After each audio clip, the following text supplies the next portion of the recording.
Glad you chose to stop by the channel today. Just wanted to give you an opportunity to really become a part of this community here at the Coach Smook Network. We like to call ourselves the AAA family. The AAA stands for authenticity above all. We just want to give you an opportunity to become a part of this community because we're growing and we're doing something special here as a fan base, not just for Alabama, but the fan community as a whole. We're creating an environment where it's safe to be yourself, be authentic, and meet people who share the same passion you share, whether it's for the same team or not. You can do this by becoming a member of the AAA family. You simply start by just clicking the link provided to you by one of the moderators in the chat, or it'll be pinned to the top of the chat. Click that link, it'll bring you to my homepage. When you get to my homepage, make sure you hit the notification button and turn on all notifications. Understand that there are multiple ways to support the channel, and each level has its perks. You can go through and read each perk. As we continue to grow, new perks will be added to each level. One thing we would like to highlight that all AAA members are greatly appreciated. It does not go unnoticed that you have taken time and hard-earned money to support this channel. Once you join, YouTube is going to ask for some payment information, and make sure you monitor your subscription dates. Also, if you really want to get interactive with the community and find out what's going on, think about joining our Discord family. This is where you can get into all the fan talk of the community, and also there are networking opportunities. Please be mindful that there are rules and that we expect everyone to treat everyone with respect. Also, if you're looking to partner with Coach Smook Network or sponsor, please hit us up at coachsmooknetwork@gmail.com, and our staff will get back to you in a timely manner. I'm your boy, Coach Smook of the Coach Smook Network, and I thank you for supporting this channel.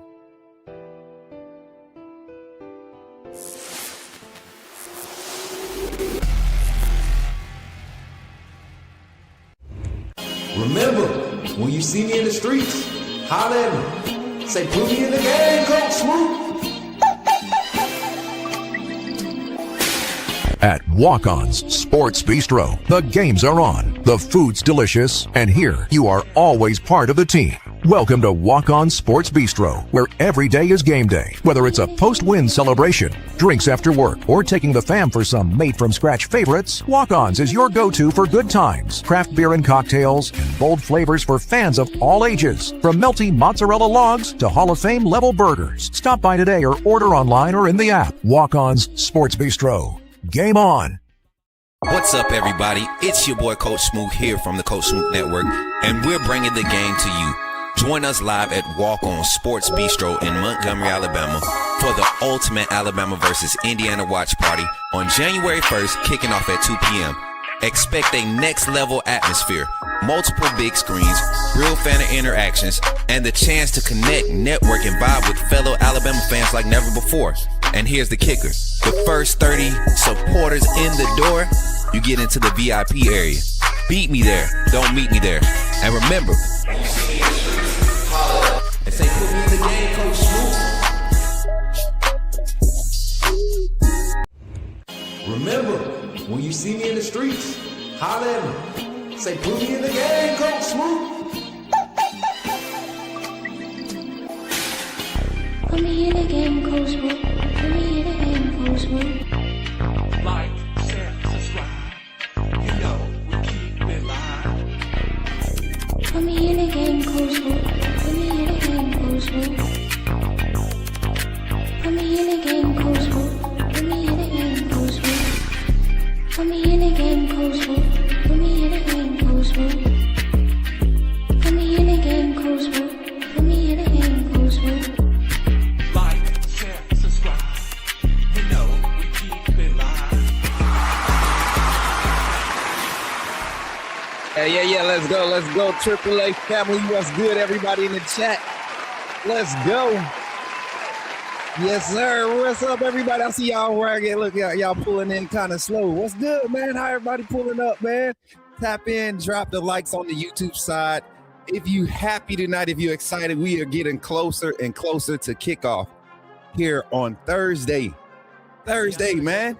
It's gonna be here before we know it. It's Thursday, right? Am I tripping, or is it Thursday? It is Thursday. We play Thursday, right? Am I tripping?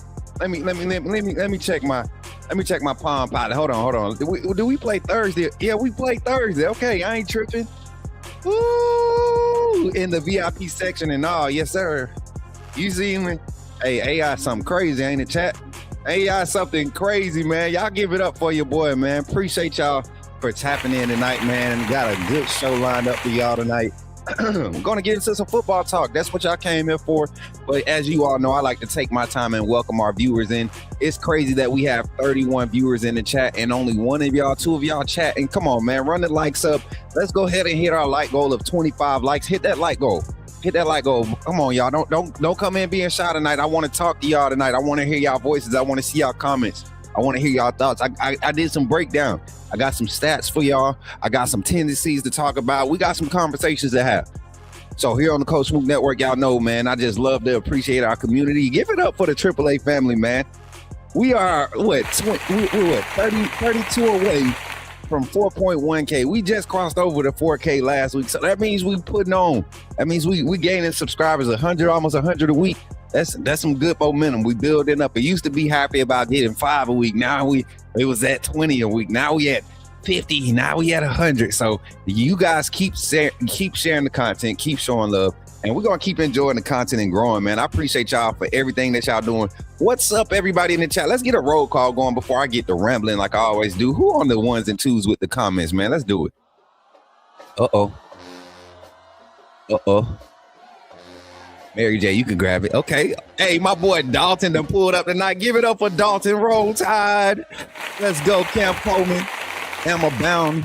Ooh. Shh, don't tell nobody. Dougie Fresh, what's good? Roll Tide, man. Good to see you in the chat, man. Dwayne Johnson is in the chat. Give it up for my boy Dwayne. Roll Tide. Zach is in the chat. Let's get it. Roll Tide. William Dansby. AAA family. Roll Tide. Let's go. Come on, man. Let's get it. Hey, I love how y'all come in and start showing love, man. I appreciate y'all for being interactive in the chat. What's up, MJ? What's poppin', AAA family? Someone to wake up until Bama shows the college football world they're still the standard. Roll Tide, hallelujah. Boy, you said a mouthful there. Roll Tide, man. Kev. What's up, Kyle? We got to change your name to Kev. Kyle's in the building, man. Roll Tide.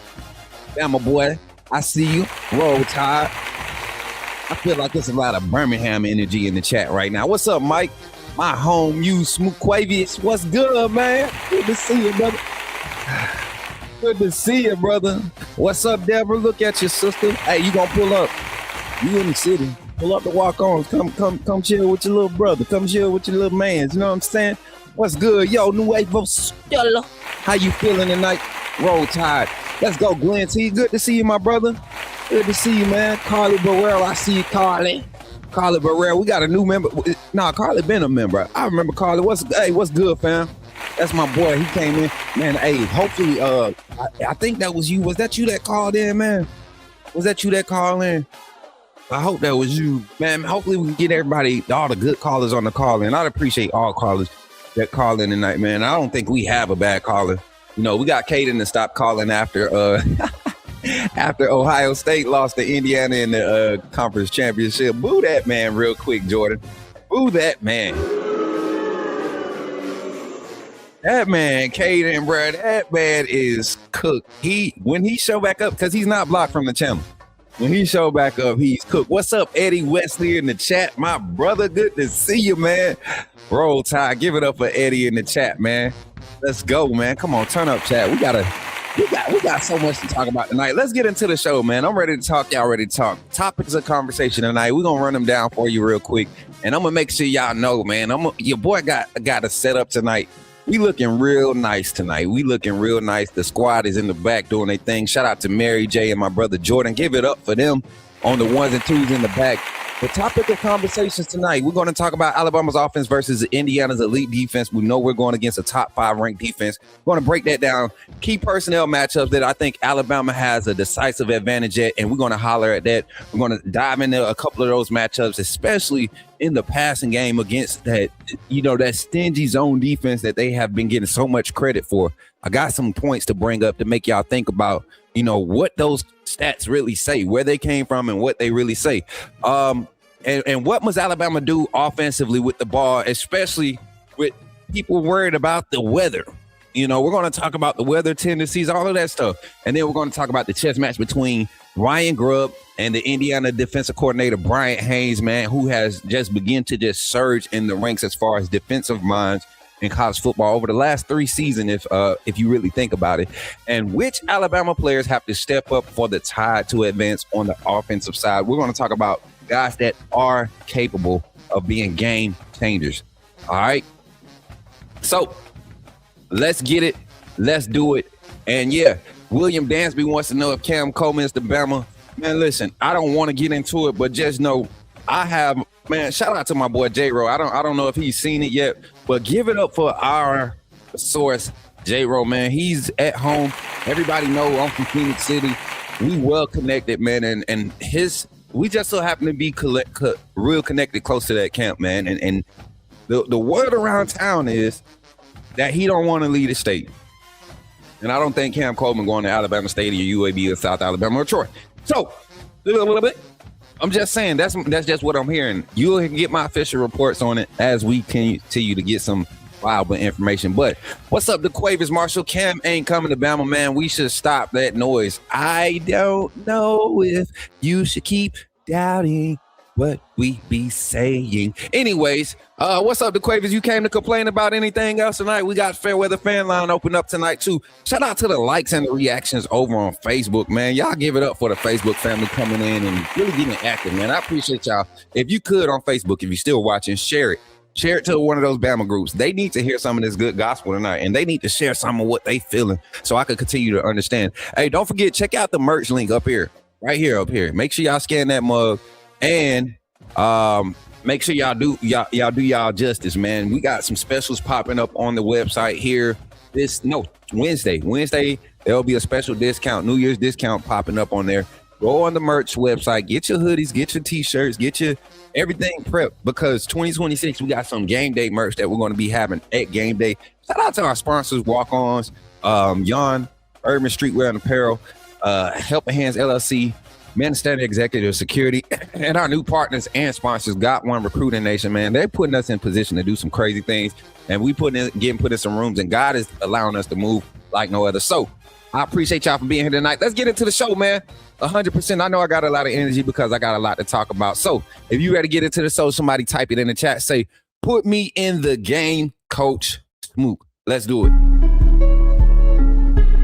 You're talking about Jalen Milroe and the Pips? The perfect weak side linebacker, right? Put him next to the mic. I'm not going to take up a lot of time, but I want to say that I'm excited about what. Okay, forgive me, my brother. What's on your mind?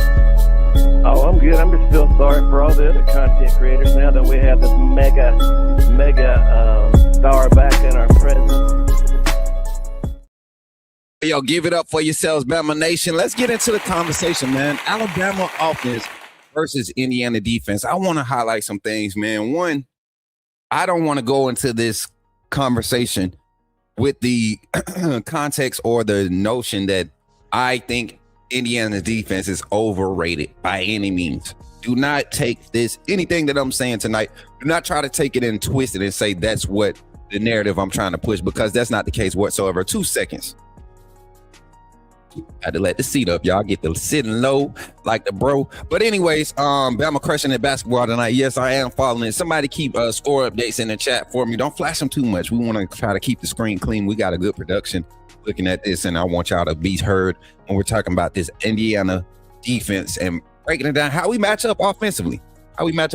So looking at it, man, I do not want this narrative to be established because of our confidence. I just look at the development of this offense, the flashes that we showed early in the season, and the drought that we went through some tough defensive opponents, very athletic. If you were to tell me today, before or at the beginning of the season, looking at Indiana's roster, before they played a snap this season, and looked at Georgia's roster, who else have we played? Missouri's roster, South Carolina's roster, Oklahoma's roster, defensive rosters now, LSU's roster. Who else is on our schedule? I mean, Vanderbilt was getting a lot of hype coming into the season. A lot of defenses that we play, even Florida State's defensive roster, because of the talent that they got from the portal, was getting a lot of hype, right? So I look at all of these things and I'm like, man, nobody expected this Indiana defense to be performing at this level. That's one fact. Agree or disagree in the chat. Nobody expected this Indiana defense to be performing at this level. So talent-wise, I don't think that they have the talent, the on-paper talent, necessarily the game changer guys, the speedy guys, the game records, the guys that are future first. I don't think they have a heap of those guys. But I do believe Alabama has that. When you look at their offensive roster, you look at the offensive line rank, came into the season preseason ranked number 1. While all of the experts that you all love to give so much credit for, this offensive line has performed to the standard. They have continued to, progress as the season has continued. There's a narrative out there that it's the offensive line's problem that we went through that drought that we did. I disagree totally. That'll be a different topic for a different day. But sitting here and I'm sitting here and I'm thinking, like, and appreciate everybody for being in the chat on YouTube side. We got 54 in the chat on YouTube. Please continue to run the likes up. Thank y'all for getting us to the 25 like goal, man. Y'all continuing to help us grow every time y'all do that. So give yourself a hand clap in the chat. So looking at this game offensively, we've established that, there's a different caliber of skill sets and talent on the roster, right? So for all the narratives that this defense is going to outman and dominate and do these things, that nobody would have said that coming into the season. So let's just keep that context in mind. Now let's make another point. I want to present to the court. I want to present to the people, to the Bama Nation, and to the experts. Has anybody factored in the total ranking of total offense offensive rankings for the teams that Indiana has faced for a majority of their schedule. And I particularly want to talk about the October stretch when they started to become the most dominant defense per se, right? Let's look at it. I'm gonna pull these stats up and I'm gonna read them off to y'all real quick. Total points given up to these teams. And I'm gonna say the teams and the amount of points that they gave up to these teams. And then I want to talk about these teams' overall average points for the season. It's just amazing to me. They gave up 14 points first game of the season to Old Dominion. No big deal. Blowout game. Little cupcake startup. Kennesaw State got 3 field goals on them. No big deal. Indiana State, junior college, basically. They shut them out. Illinois, a team that was, picking up some steam going into the Indiana game, only held them to 10 points. But overall for the season, Illinois only averaged right at 21 points a game.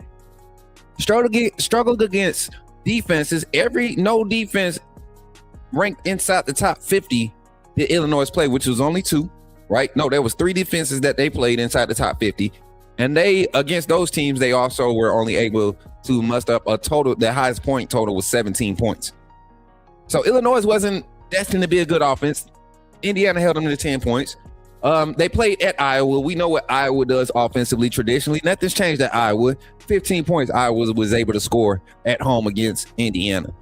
Oregon, 20 points. Oregon's a viable offense. I think playing at Oregon, going in and competing defensively on the road against Oregon. And I believe there was some weather issues there too. They were able to out-physical Oregon. I never thought Oregon was a physical team. I felt like that would be their struggle going into this new conference anyway. So still in that transition offensively, not able to maintain.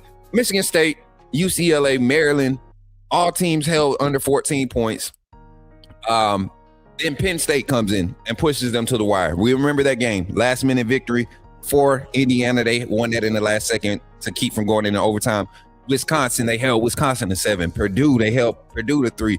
And then again, Ohio State, they beat Ohio State, but they also struggled offensively. Pretty evenly matched game. I look at the average points for all those teams throughout their season past the Indiana game. The highest scoring team was Oregon, right? Oregon averaging right at 34 points a game, I believe.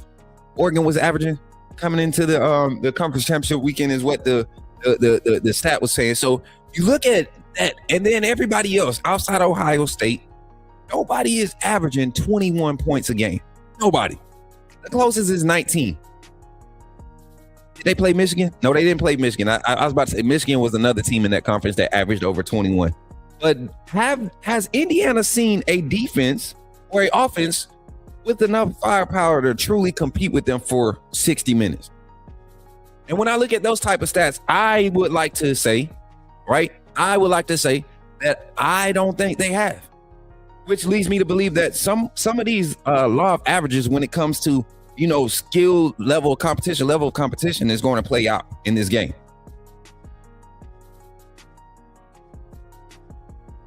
No, we don't. That's not the topic tonight. Anyways, tonight we got numbers. Y'all love numbers, right? So we're looking at total points allowed by Indiana defense. 141 points allowed total over 13 games, chat. 141 total points allowed over 13 games.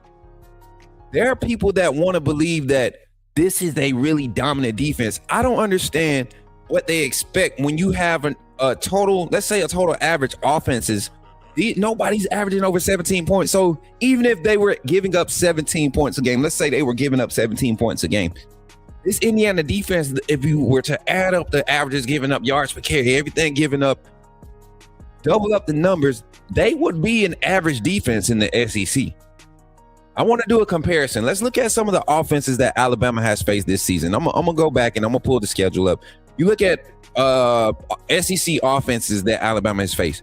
Vanderbilt came into the game averaging 31 points a game, 31.3 points a game, right? Missouri came into the game averaging 34 points a game. LSU came into the game averaging 21, right? And then we saw how their offense struggled. Oklahoma was a struggling offense, still averaging 24 points a game. Like, we've seen more competitive offenses and defenses. And I mean, just overall skill level, we've seen it on a more consistent basis. Who's more conditioned for this matchup here, this game? If you start to just consider those factors, I want to know in the chat right now. Here's the question coming out of that topic right there. The matchup, Alabama's offense versus Alabama defense.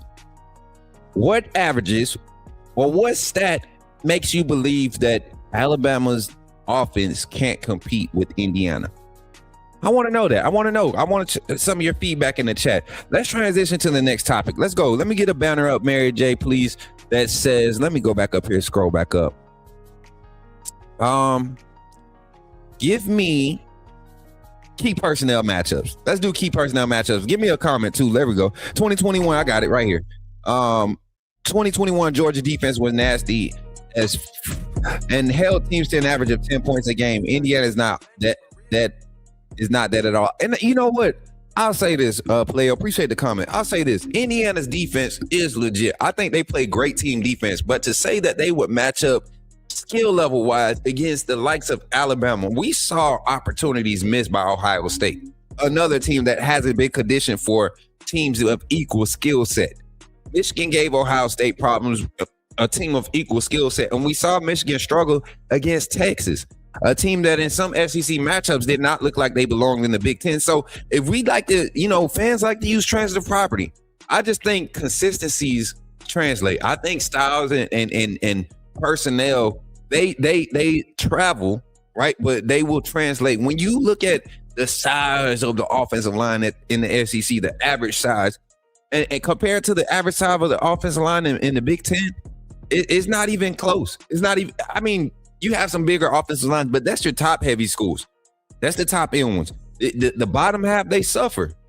They're suffering. They're a bunch of, group of 5 schools on steroids, and every 3 or 4 years, because maybe a staff can keep a group of guys together and develop them, right? You see a team emerge and compete like Indiana, right? Indiana has been irrelevant for the past, 6 years up until last year. They started to show sparks, right?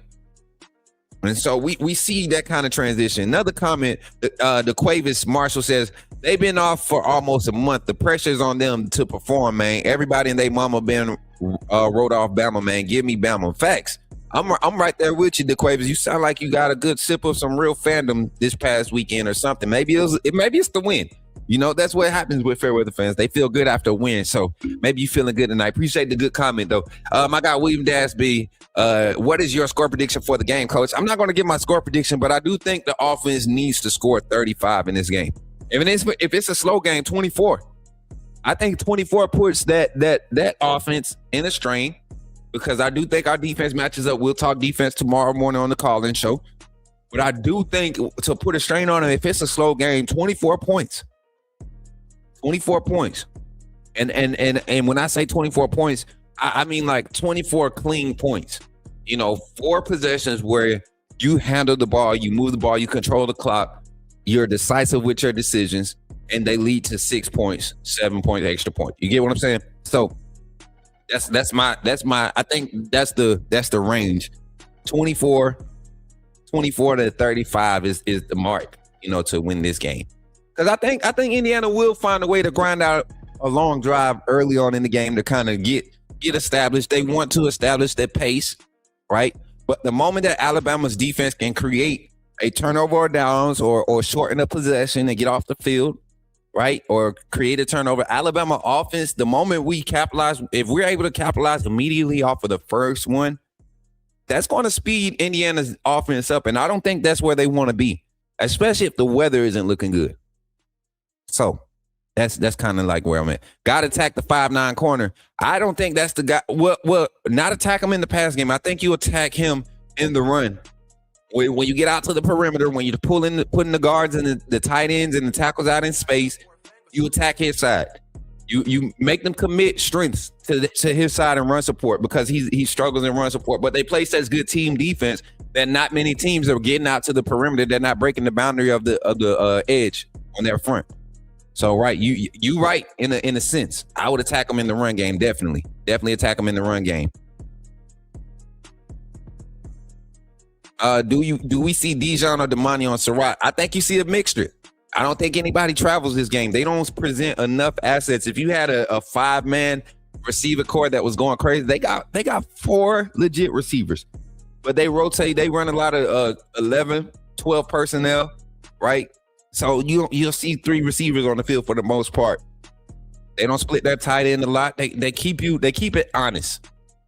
They keep it honest, and they're very well balanced offensively. So, but our offense attacking their defense. Let's talk about it. Key personnel, key matchups. Let's flip the script right here. I want to talk about the number one matchup for me. Of course, is key for this game. And we have to continue to build off the positive note that we built in the Oklahoma game, the first matchup against Oklahoma. And that's the quarterback versus the zone coverage. This Indiana defense, it can create turnovers. They are so disciplined on the back end. They are not jumpy. You know, they don't give away. They don't key their coverages pre-snap, right? They'll give you a look pre-snap alignment, and they don't key.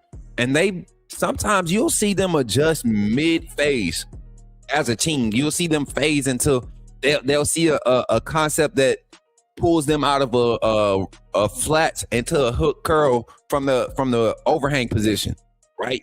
And you'll see them kind of play the in-between area as they watch development with the offensive line. They know a lot of misdirection is going to be coming, so they're going to be patient and trust the play call. And as the way that they play their safeties high, this is something that I think may be favorable to Ty Simpson. If the offensive line could continue to build like they have been and continue to handle 3 and 4 man pressures like they have, give Ty Simpson 3 seconds, 4 seconds like he's had. If they're not sending extra pressure, I think it hurts Indiana more than anything when it comes to the pass game and Ty Simpson's execution. One thing I have never doubted about Ty Simpson is his ability to break down zone coverages when he has a clean pocket. He has the ability. Now, questionable is his throws, right? Not his decision, but the throw. Meaning I'm making the right read, but I'm laying it up in the air too long, or I'm throwing it too early, or I'm throwing it in the ground. That's been the inconsistency, but his reads have been on point.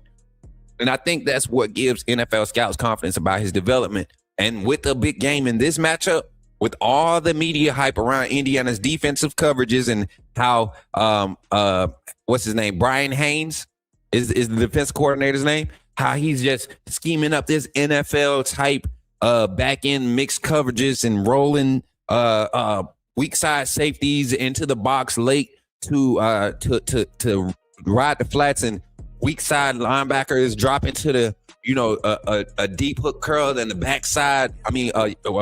Strong side corner is dropped back to deep third. Like, those are crazy coverages to see when you see that type of motion, because any inexperienced quarterback will see that dive motion and think that he has a blitz and will look for the check down right over there in that hook curl.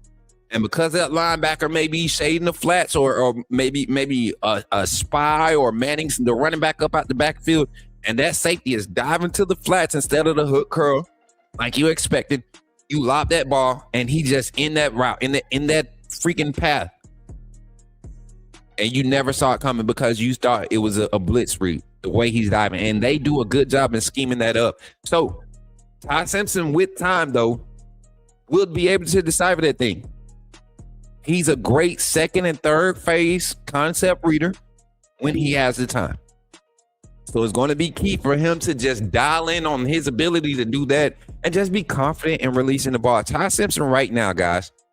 Ty Simpson right now has Alabama's offense averaging 270 passing yards per game. 270 passing yards per game. Anywhere from 270 to 294. His total completions right now, he's 319 of 490 with 32 passing touchdowns, or 30 passing touchdowns, my fault, and 5 interceptions.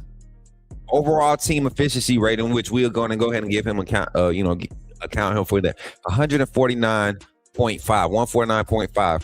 Alabama's offense with Ty Simpson in the run game, averages 3.43 yards per carry. With him in the run game. Alabama's offense without Ty Simpson in the run game, with a significantly less amount of carries, because he's accounted for, I think, 34 carries this season. Alabama's offense would average 4.1 yards per carry. So almost a whole extra yard is what this running back room would average if Ty Simpson was more decisive with the football, didn't take the big sack yardages. I'm saying all this to say this. I don't think Indiana has seen the team speed. I don't think they've seen the same athleticism across the board. I think in this game, ideally, the tight ends more so than the wide receivers will benefit from how the scheme works and the way that Ty processes zone coverages. One thing that was highlighted about Ty Simpson when the fall scrimmages were taking place is that he didn't commit a lot of turnovers. We saw that, but his decision making when he didn't have crowded line of scrimmage. If this defensive coordinator does not crowd the line of scrimmage, that's going to be bad for Indiana. Another key matchup I want to talk about, Alabama's right tackle versus Indiana's defensive front. And when I say the defensive front, those front guys, they flip, they motion. They don't necessarily have a strong side guy or a weak side guy. These guys can float. You know, their front four can really float. You're looking at the team. One player that I want to talk about that's just very disruptive up front, Elijah Jones. His interior matchup, sometimes he'll flex out. They'll go light box, 3-man front. He'll flex out and play like a defensive end technique, a 9 technique or a 7. And sometimes his disruptiveness off of anywhere on the line of scrimmage can be a problem in trying to set up play action or stick to a run game when you have a play caller like Ryan Grubb. And we'll talk about Ryan Grubb's tendencies in a little bit. But he's going to be a key guy to watch against.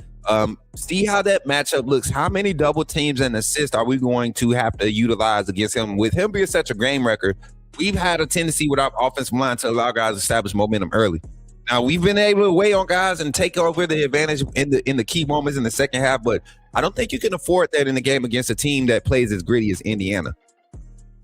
Then you talk about the secondary, how good their defense is in making turnovers, creating turnovers with their zone coverage. Lewis Morris has been very active in their defense, both tackling and creating turnovers. 6 interceptions on the season.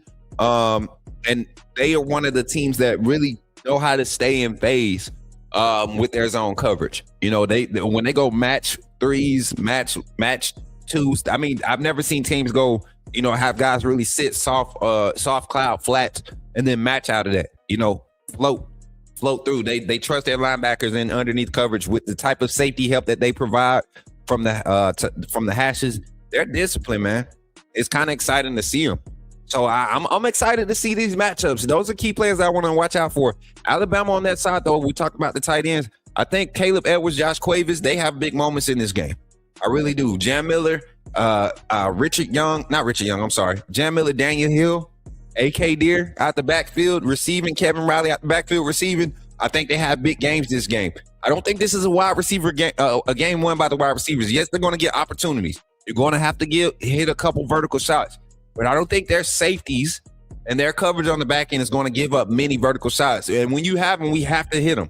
I think you may get 1 or 2 opportunities. Ohio State probably exposed 1 or 2 when they went man. And you're going to see them go man in a lot of second down situations. How Ryan Grubb attacks it, I think the best way to attack those man situations is to run the ball. Don't try to have time in those situations early trying to make those reads. Let those guys work, get some man looks and work on releases on run plays. Get active downfield, find some work downfield with some downfield blocking, right? But save the shots for the second half when we get settled in and can really pick out a matchup. All right. So those are some key matchups. The running backs, tight ends. I named some of the guys. Those are the key players that I see standing out. Where we at right now? Let me look at the time. We at the 40-minute mark. I could go one more topic real quick before we go for our first break, and then we're going to get into the phone lines, man. I ain't going to hold y'all up tonight. I want to hear what y'all got to say because I'm putting out some – I feel like I'm spitting some real tonight. Give it up for yourselves in the chat. Appreciate the comments. Let me check some comments before I go to the next next topic. Give it up for the chat, man. Jordan, give me some hand claps. I appreciate you. Let me see my guy on TikTok. Let me check out TikTok. Ball Talk 334 says Roll Tide. That's what I'm saying though. Facts, my boy. Shout out to my sister Britt for that's too many 16, 27, 30 gifts. 30 gifts. Shout out to Britt for the 30 gifts. Why you delete my comment? 0-star wide receiver. What? Who is this? Big Bama 247. Who is this? I don't know who that is. Yeah, you can get him. Appreciate it. What's up, Jay the Real? What's good? Roll Tide, my guy. Appreciate you for pulling up. Ah, man. I've never seen anyone try to. Oh my God, he's mad. Who is this? Let me see. Hold on. I gotta go investigate real quick, chat. Oh, this man. Somebody made a fake profile and used Ty Simpson profile picture. Man, people sad, bro. Come on, man. All right, so check this out. What we got? What we got over here? Give me some comments to react to before we go to our next topic. Yes, but we can't put ideas on media. Roll Tide. What are you talking about, Deboo? What are you talking about, man? Give me something good. I don't know, Deboo. You be saying some weird stuff. We got some comments. Come on, give me some good comments. You be saying some weird stuff, man. Come on, Coach. What's good? What would you think if we went for receivers? We could get them by surprise. I think that I don't know. I think in this game you want to keep everything close to the box for Ty Simpson. They play a lot of zone coverage, man. Getting your mismatches and identifying your windows against the linebackers and everything underneath that secondary, who's going to be sitting on a lot of things, playing a lot of safe. It's going to force them into the man looks that you want and want to be able to attack them vertically with. So I think you take advantage of what's happening in the box. You know, you're going to see a lot of base 4-man pressures, a lot of stunts interior stunts from their D line. So I think your best bet is to go with what Ty's strength is. You know, the deep ball is not his strength. He's good at deciphering the quick game. I think with time, the intermediate is one of his strong points, especially on outside the numbers. You know, outside the numbers in the boundary. But you know, the vertical game, I think it's going to, if we get in 4 wide, it needs to be an adjustment. Right, we're putting more speed on the field because we're forcing them into more man situations because their zone is giving us too much time, right? And they got to commit extra assets to the pass rush. So that's what I see. Roberts has to start over Formby. When Roberts and Carroll on the right side, we run better and average of 5 yards a rush. That's not true, Dalton Smith. That's not true. We already debunked that going into the average yard per carry when Wilkin Formby is at right guard is 4.7 yards per carry. Jaden Roberts is at 4.3. There is no average of 5 yards per carry for either side of the offensive line. The average yards per carry by the running back room is 4.1 as a total. So how you going to get average of 5 yards when he's in the game? It doesn't make sense, man. Great try though. Good job, man. Hey, give him a hand clap for that. I do appreciate that one, boy. I ain't gonna cap, boy. I ain't gonna cap. I thought you was about to say it, but you know. You gotta tell the truth, man. And I'm not against Jaden Roberts being in the game. I think you get equal production with balanced reps. Like Wilkin Formby 55 snaps a game is not good to me. You know, I think 30 snaps a game, 40 snaps, when it's a 60, 55, 45 split between those offensive linemen at that position, I think we see balance and we see quality production in all games. I don't care what the matchup is. I'm just saying, that's just being honest. I think the 6-7 man rotation that we were seeing early in the season and even in spots against Oklahoma, I think that's Bama's bread and butter. Nick Saban Jr., Day, I need you to hit me up, bro. I need you to hit me up. I got an opportunity for you, and you need to be on it. Your knowledge, your expertise can definitely be utilized. Hit me up, bro. Hit me up ASAP. Instagram, phone number, whichever. We ran better against Oklahoma with Roberts in. I'm just not a Formby fan, to be honest. You let your feelings cloud your judgment. That's why. All right. Another comment. Give me another comment, Amanda. I seen some good comments up top. Let me scroll. I got you. I'm gonna help you. Do we see Dijon or Damani on Surratt? We talked about that one. Somebody said been sipping on that Fairweather Kool-Aid, man. Oh no, the Quavers. No, boo that man, bruh. Who that man, bro? Got to get Ryan Williams going. Why is that, William? Do you think? All right, how much energy do we give to that? All right, how many snaps do we give to that in this type of matchup against a disciplined defense? We can't chance balls bouncing off the chest, right, up in the air because they're going to be there. They're going to be in phase. Every pass early is going to be a tight ball. It's going to be a tight window more than likely, right? So we got to have hands. Are we going to put him in motion, jet sweep? Hope he hold on to the ball after taking a hard hit because the safety's going to come down, flying down. They're backed up 14 yards, 16 yards. They're seeing everything in front of them. They're coming down, steaming. So I don't know. How much do we give to him? Latier Brooks. My guy said, that's fair what you said, though. You had facts. I respect that. We all good, bro. I hope you ain't still mad at me. Man, get out of here. Does Ryan Williams get the 5'9" corner matchup? If he does, he has to be a lot physical because that's where that 5'9" corner is. His strength is his physicality. He's very physical. Coach Smook, I think Quavers is a big factor in the game. 100%. I think the full tight end room. The tight end room production has been up the past few big games. Whenever we've utilized and targeted them, they've produced. Y'all, I appreciate y'all comments, man. Let's go into our first infomercial break here on the Coach Smook Network. And when we come back, we got one more topic of conversation. And after that, we will get into our phone lines. But here on the Coach Smook Network, man, we want to give a shout out to our sponsors for sponsoring this network, man. If y'all saw the intro, that mug was fired. Y'all cannot tell me that we are not doing some creative things. Shout out to my team for their support, all the ideas put in on this. Shout out to my brother Michael Wheeler, our Connect that Walk On. Shout out to Walk On Sports Bistro for sponsoring us. And if you're not a member of the AAA family, man, you need to become a member because at this event, we want to make sure we acknowledge you. You're going to have an opportunity to be a part of the production of the live game watch party. This is going to change the game. I guarantee you more people are going to start doing this, and it's about to become a thing now that the AAA family is doing it. So continue being game changers, but continue to be authentic above all things, man. Appreciate y'all. This is how you become a member of the AAA family. Check it out.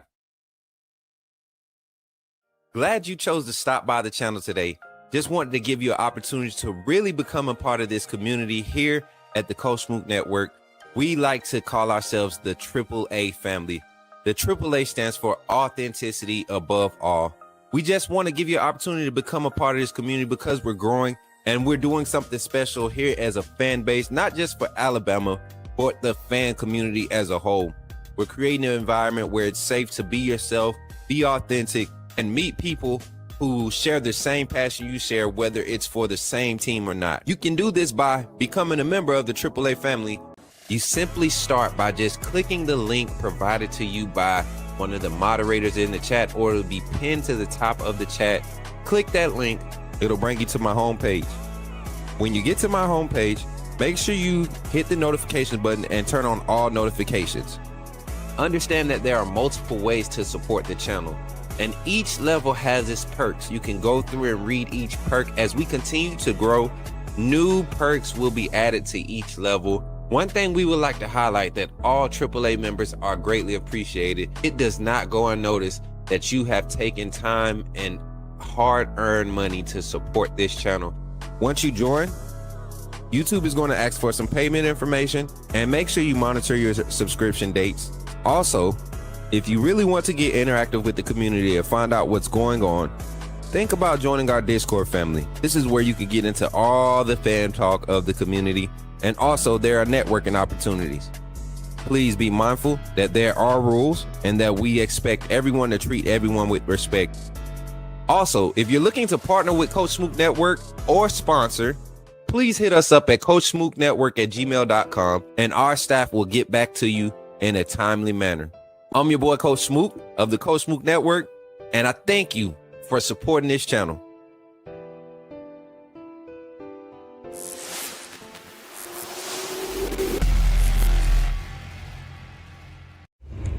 Remember, when you see me in the streets, holler at me.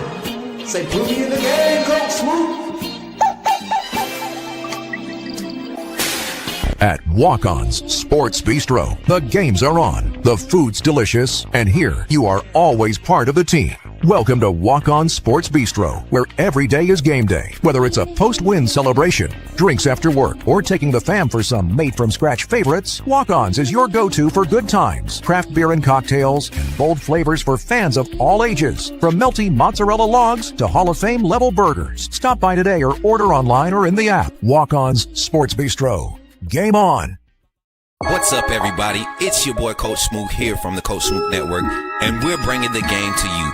Join us live at Walk On Sports Bistro in Montgomery, Alabama for the ultimate Alabama versus Indiana watch party on January 1st, kicking off at 2 p.m.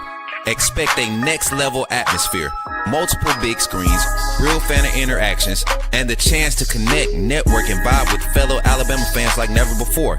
And here's the kicker. The first 30 supporters in the door you get into the VIP area.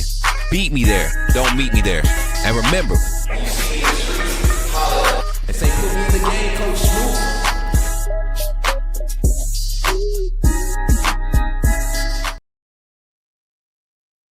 Uh-oh. We missing one, Jordan. I'm back here prepping another one. Let's go, chat. Hopefully y'all enjoying the show, man. One more, and then we'll be right back with y'all, chat. Let's get it. Put me in the game, Coach Smook. Put me in the game, Coach Smook. Like, share, subscribe. You know we keep it live. Put me in the game, Coach Smook. Put me in the game, Coach Smook. Put me in the game, Coach Smook. Put me in the game, Coach Smook. Put me in the game, Coach Smook. Put me in the game, Coach Smook. Put me in the game, Coach Smook. Put me in the game, Coach Smook.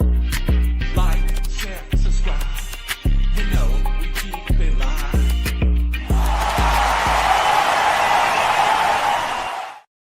Let's go, chat. Let's get into it, man. How y'all doing tonight? I'm hype. I'm ready for y'all. Y'all ready for the next topic? Next topic of conversation, man. I don't know what happened. I think everybody kind of froze back there. I don't know. Y'all froze? Did y'all freeze too? Okay, let's get it. All right, here we go. Let's get it. Last topic of conversation, man. We got to talk about the coaches matchup, man. It's gonna be a huge chess match. Coach Haines has been doing some crazy leaps and bounds in development with that defense, the personnel there. Indiana, like I said, on roster, when you look at the talent, nobody was talking about how extensively talented this team looked on paper, right? But they've been able to play as a team. They play with effort throughout every play. They tackle well in space. They're disciplined, very disciplined on the back end. And that makes their front a lot more effective. They get pressures. They're a team that gets pressure rate. One of the top in the country, top 5 in the country, if I'm not mistaken. Let me pull up their stats, some big numbers that I want to talk about, and what this Coach Haines has been able to do with this Indiana defense, putting them in position to be in where they are right now. And like I said, with the context in place of the offense that they have faced, you don't take away the fact that they have been able to maintain the level of consistency against quote unquote lesser opponents. Indiana defense is ranked top 5 nationally. They only allowing 10.8 points a game, so 11 points per game. Basically, like one of our viewers said earlier in the chat, you know, that Georgia defense did the same thing, and you saw what Bryce was able to do to that defense. So total yards allowed, 257 yards a game, a little bit less than what Alabama's average for the year is, for the season is. Yards per play, 4.576. That's 2 yards less than what Alabama averages, 6.7 yards per play. I believe I was reading, yes, 5.67 yards per play, so 6 yards per play, a yard less. Alabama averaging 31 points. They giving up 10, 11 points a game. The rushing yards allowed, on average, 80 yards a game is what this defense is giving up. Alabama, as bad as they're struggling, total rushing yards per game right now, 109.9 yards per game. As bad as we're struggling, which is ranked in the bottom half nationally. So is Indiana's defense really that good when you think about it? Like, come on now. They're giving up. I don't know any explosive running backs that they've seen or explosive run games that they've seen throughout the season. And the teams that they did struggle with and allow more than 80 plus yards were the good teams, the talented teams. The takeaways, they forced 25 turnovers up until this point in their third down efficiency. They have only allowed offenses to complete 28% on third downs, one of the best third down defenses in the country. Battling Alabama, one of the better at one point in the season. We were the best third down converting defense, but one of the better. When you see us operating on our A game, and I'm giving A game effort, I'm getting A game analysis right now. I'm not putting them in that worst possible position. All right. So when I look at the numbers and I look at the matchups and the philosophies, you know, I think Ryan Grubb may have a slight advantage with his style of play calling. And a lot of people think you want to lean to his style of play calling in the pass game. I like our advantage in the run game. A lot of teams do not do well trying to get to the perimeter against Indiana's defense. They're very well disciplined in their offensive flow. You have to really get established in order to have quality misdirection play calls, whether that's pass or run, right? And they don't allow it generally because they have been able to win against weaker fronts, weaker offensive lines, and they're effective on the back end, man. I continue to say this, the way that they roll some of your strong side coverages and give you a look as if everything is even or there's a weak look. They do a good job in staying disciplined and staying in phase and not passing off coverages too early. They really have a good feel for where they are on the field. Field awareness is one of the best in the country, and that's what allows them to be looked at as one of the top defenses when they're facing lesser opponents that really can't threaten them or press the ceiling. And I do think there will be a phase of Alabama's offense, Ryan Grubb's play calling, where the play action is to basically bait them into staying honest and guarding the vertical, right? And I do believe Ty Simpson should capitalize with a lot of the underneath. You get your one-on-one, imagine, of course, just take your shot, but take advantage of all the mismatches you're going to be able to expose. Team speed-wise, I don't think they match up with our slots. I don't think they match up with the running backs out the backfield. Team speed-wise, can they contain it? Yes.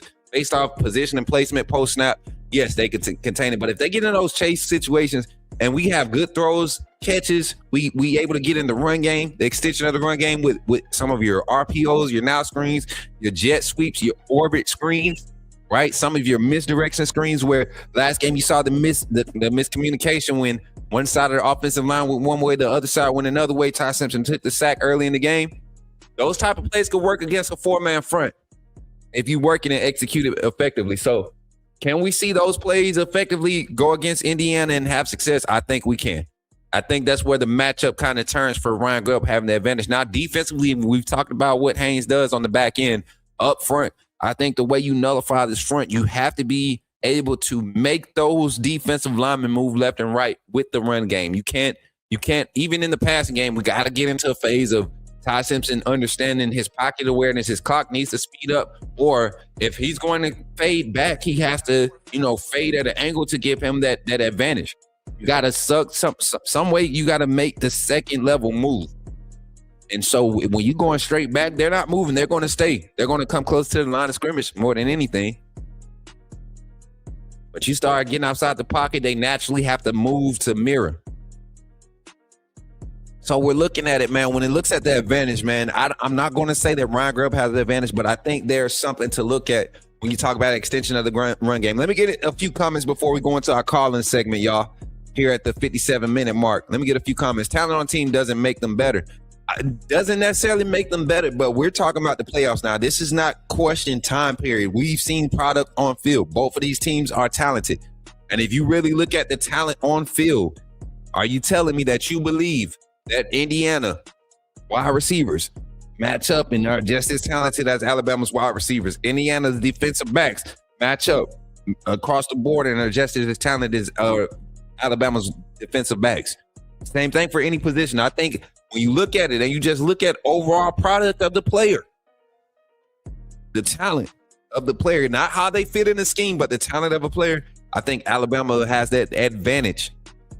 And as far as the depth. Oh, Wayne Haines, I'm sorry. What Wayne Haines said. Ohio State has just as much talent as Bama. I wouldn't say that. I wouldn't say that. Ohio State lost a lot of key guys and a lot of production from last year. They started a lot of freshmen, a lot of new faces. Not freshmen, but new faces. Lack of experience. That Indiana game, the reason why they matched up well is a lack of execution. Ohio State had opportunities to put Indiana away. Like I said, Indiana just played discipline. So when you miss on opportunities, they capitalize. They play discipline. There was definitely a decisive talent gap, though. It wasn't like Indiana just handled Ohio State. Ohio State at their best this year isn't better than ours. I don't think so. I know he's an Indiana supporter. In your opinion, how does the rain affect our offensive production? I'll answer this question, then we'll go to our calling segment. We got to remember, and I think that was going to be a topic, but I'm gonna touch it since you asked a question. Give him a hand clap for a good question tonight. We get a hand clap. Give him applause for that one, Jordan. Good question tonight there, Dalton. I want to kind of open that up and put that in the phone topics of conversation tonight too, but I'm gonna answer it here. When you think about California rain, and this I might just be crazy.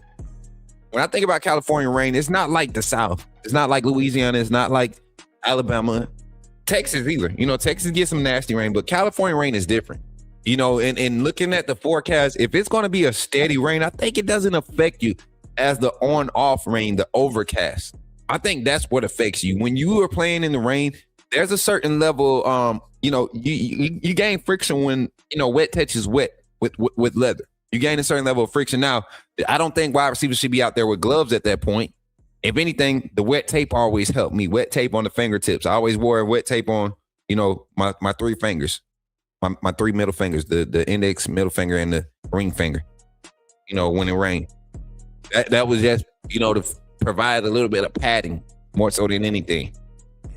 It was easier to keep your hands, you know, keep the tape from getting as wet as you would with the towels and the gloves. So, and in these games, the ball is thrown differently too. So you see catches like Ryan Williams makes in the game tend to be more effective in these type of games because of the way the ball is coming out. So I don't think it affects us that much in the pass game. Now in the run game, I think it puts us in a position where we can finally see how physical the offensive line is. I think you guys will appreciate it, and the whole narrative about the offensive line not being there, y'all will look at what comes out. And I'm talking about, I'm not saying that this is going to happen. I'm saying if we see the A game, we see what the offensive line has been doing in the run game, and we lean on that, get a little bit more volume, I think y'all will come back and give me my flowers for being right about this offensive line, because nothing's changed as far as their execution. They get beat against quality defensive fronts. They'll lose one or two, but they win majority of their matchups in the run game. Shout out to our new members, man, in the chat. Appreciate you for joining up. What's up, Wade? Good to see you, my guy. Let me get that new member. Who it is? Is it Eddie Wesley? Just became a member. Appreciate you, Eddie, for becoming a member of the AAA family. Give it up for Eddie in the chat, y'all. That's love. Now, let's take a quick break, and when we come back, we're going to be on the phone lines. And just like Eddie just joined the AAA family, I want y'all to take advantage of joining the AAA family. And also pay attention to our new promo. I'm going to play it as much as I can because we got some big things developing. We got a huge announcement we're making on January 1st. I'm going to reiterate about that. Before we get on the phone line, before we have our first call, I'm gonna reiterate that. But man, make sure y'all pay attention to this walk-ons promo, man. That thing is gonna be lit. If you are able to pull up, I'm telling you, that's the place to be. But if you really want to be in the game, if you want to be on the production, you want everybody to see your face, you proud to be a supporter of the Coach Smook Network, join the AAA family, get your wristband, become a member, and join the community, a growing community that's just changing the way you become a fan, man. The way you fan.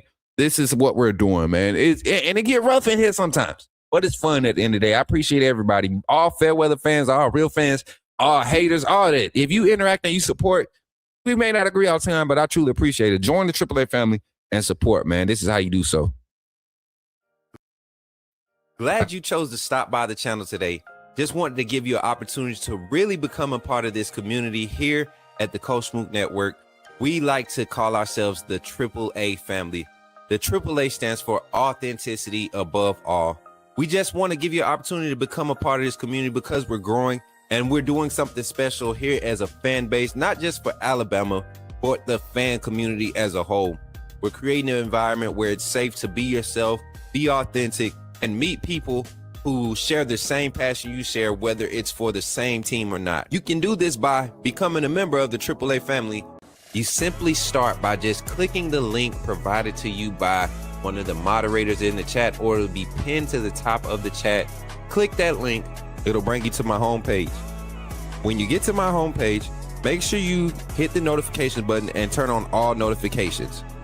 Understand that there are multiple ways to support the channel, and each level has its perks. You can go through and read each perk. As we continue to grow, new perks will be added to each level. One thing we would like to highlight that all AAA members are greatly appreciated. It does not go unnoticed that you have taken time and hard-earned money to support this channel.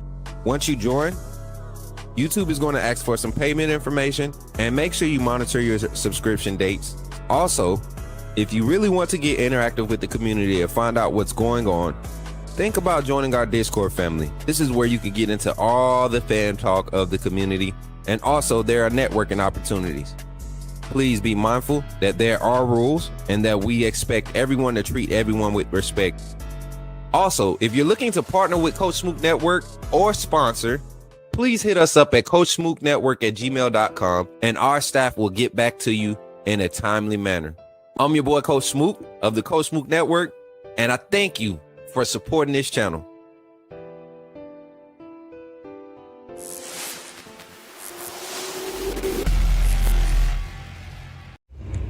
Remember, when you see me in the streets, holler at me. Say, put me in the game, Coach Smook. At Walk-On's Sports Bistro, the games are on, the food's delicious, and here you are always part of the team. Welcome to Walk-On Sports Bistro, where every day is game day. Whether it's a post-win celebration, drinks after work, or taking the fam for some made-from-scratch favorites, Walk-On's is your go-to for good times, craft beer and cocktails, and bold flavors for fans of all ages. From melty mozzarella logs to Hall of Fame level burgers. Stop by today or order online or in the app. Walk-On's Sports Bistro. Game on. What's up, everybody? It's your boy, Coach Smook, here from the Coach Smook Network, and we're bringing the game to you. Join us live at Walk On Sports Bistro in Montgomery, Alabama for the ultimate Alabama versus Indiana watch party on January 1st, kicking off at 2 p.m. Expect a next level atmosphere, multiple big screens, real fan interactions, and the chance to connect, network, and vibe with fellow Alabama fans like never before. And here's the kicker. The first 30 supporters in the door, you get into the VIP area. Beat me there. Don't meet me there. And remember, and say, put me in the game, Coach Smook.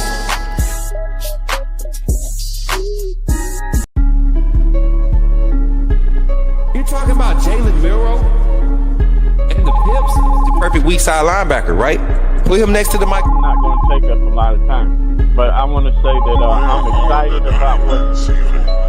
Okay, forgive me, my brother. What's on your mind? Oh, I'm good. I'm just still sorry for all the other content creators now that we have this mega star back in our presence.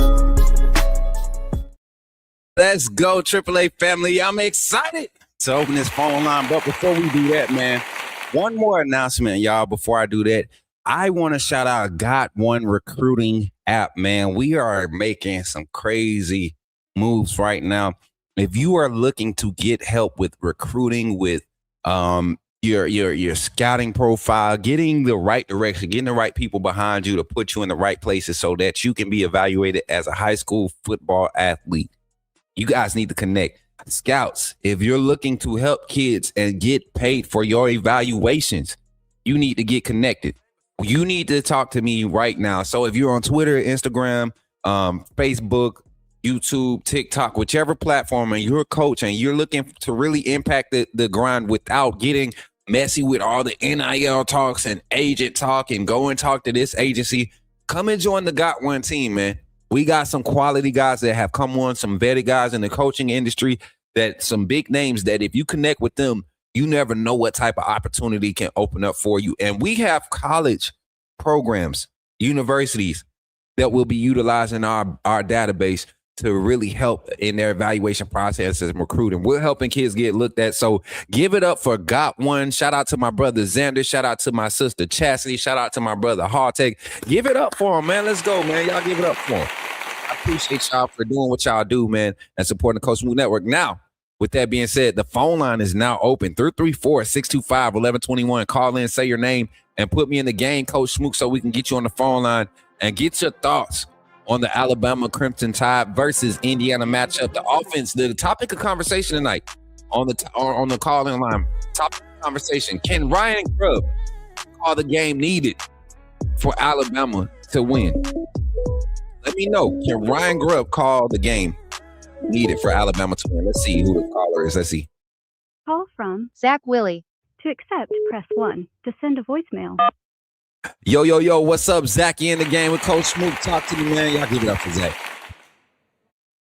What's good, Coach Smook and my AAA family? How are y'all doing this evening? Man, we good. Zach, how about yourself, brother? I'm doing good, man. And Look. to the Indiana fan in the chat, you actually think y'all did something with Ohio State. Ohio State hadn't been tested all year, just like y'all haven't been tested all year. Have y'all gone up against fronts like Georgia, like Oklahoma, like Tennessee, like Missouri, Uh-oh. like Auburn. Y'all have it, so y'all you don't know what you're talking about when it comes to thinking y'all actually done something against Ohio State. Ohio State was not tested. That their offense had played the same quality defenses that y'all had played, and so it was an evenly matched game, and y'all was able to capitalize on some opportunities that Ohio State gave y'all, and they did not. That's it. And Alabama, I don't think Alabama, with the offenses we have faced this year and the defenses, that y'all present a challenge like an Oklahoma, like a Auburn, you know, on the defensive line. Yeah, I mean, for y'all to really beat us, y'all are Right. going to have to bring 5 or 6, and y'all don't do that. You know, your defensive play calling doesn't have that built into y'all scheme, and so I think Ty is going to be able to be comfortable in the pocket and make good reads and make good throws. And so, I mean, do y'all have a good defense? Absolutely. Right. But from, you know, overall production standpoint, your stats are a little inflated because of the inferior talent that y'all had played in y'all's conference. Is all I'm saying. And I agree, Zach. And I'm not taking anything away from him. I just think, like you said, I just think you have to take that into consideration. Zach, final thoughts, man. The phone lines are blowing up tonight, man. We're going to do 5-minute calls. Zach, hold on. Let me check the timer again. No, Zach, you still got 2 minutes. You still got 2 minutes. We still got 2 minutes, Zach. So I just want to remind everybody we're doing 5 minutes. But yeah, man, you're not saying anything that's not factual, man. I don't think Iowa could even compare to the offensive struggles of Auburn. Auburn was more of a productive offense in the SEC, and they probably would have been more productive in the Big Ten had they been playing some of the matchups. So it's hard to say that and find, back it up with factual basis, but you can look at film and tell. I don't think Indiana's truly been tested, even against Ohio State. The talent matched up finally, and both teams look kind of out of whack. They didn't look like the norm. Right. That you could tell in that game that was neither team's best game. Right. I can admit that. But also, y'all have been off a month, and we played 2 weeks ago. So we have found a system to where we can better prepare ourselves, and our preparation routine is a little more fine-tuned than what y'all's is coming into this game. 100%, man. Well, appreciate you for calling in, Zach. Roll Tide, my boy. Roll Tide. Yes, sir. Yes, sir. Phone line is open, 334-625-1121. Call in, say your name, and put me in the game. We're going to take 5 minutes on the phone line, y'all. I see y'all blowing the phone line up. Continue to blow it up. Don't get mad because you're getting sent to the voicemail. You just keep calling in. We find a way to get everybody in. 334, we got you on the line. Let's see who it is. Call from William Dansby.